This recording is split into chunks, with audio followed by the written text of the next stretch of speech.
মালবাহী গাড়ি দিয়ে প্রতিনিয়ত শ্রমিক নিয়ে যাওয়া হচ্ছে কাজে, আর শ্রমিকরাও পেটের তাগিদে নিজের জীবনের কথা চিন্তা না করে পেটের তাগিদে কাজে যেতে বাধ্য হচ্ছে পরিবার প্রতিপালনের জন্য। কাজের ঠিকাদাররা অসহায় শ্রমিকদের প্রতিনিয়ত মালবাহী গাড়ি করে ঝাঁকে ঝাঁকে এক জায়গা থেকে অন্য জায়গায় কাজের জন্য নিয়ে যান। একবারও কি তারা ভেবে দেখেছে যে তারা কতটুকু সুরক্ষিত? তারই আর চিত্র প্রকাশ্যে এলো। শনিবার সাত সকালে একটি ছোট মালবাহী গাড়ি করে উদয়পুর মহকুমার গঙ্গাচড়া থেকে জামজুরি বাজার আসার পথে মালগাড়ি উল্টে গাড়িতে থাকা 22 জন শ্রমিক ছিটকে পড়ে। এতে করে গুরুতর আহত হয় 17 জনের ওপরে। বর্তমানে তাদের চিকিৎসা চলছে গোমতী জেলা হাসপাতালে।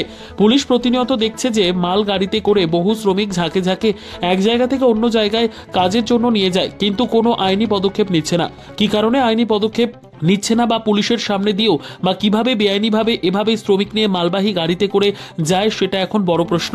কে নেবে মৃত্যুবার শ্রমিকদের আজ?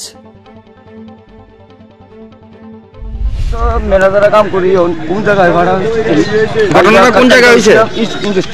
ঘটনা কোন জায়গায় হয়েছে? ঘটনা বলতে অ্যাক্সিডেন্ট কোন জায়গায় হয়েছে? আপনারা গাড়িতে কতজন ছিলেন?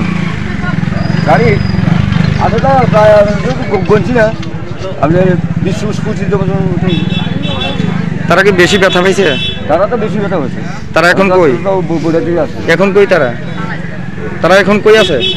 ওই ওখানে আমাদের হসপিটালে গেছে। কে নিছে? এই তো আপনার নাম? আর নাম হচ্ছে সুজিত দাস। কই যাইতেছেন? কিসের সাথে বাড়ি গেছে গাড়ি? কিছু করছিল বাড়ি গেছে না স্যার, আজকে গাড়ির এনে টলকি কতজন আসলেন আপনারা? আমরা আসলাম পৌঁছি না স্যার, পৌঁছি না। নিজস্ব প্রতিনিধির রিপোর্ট, দুরন্ত টিভি।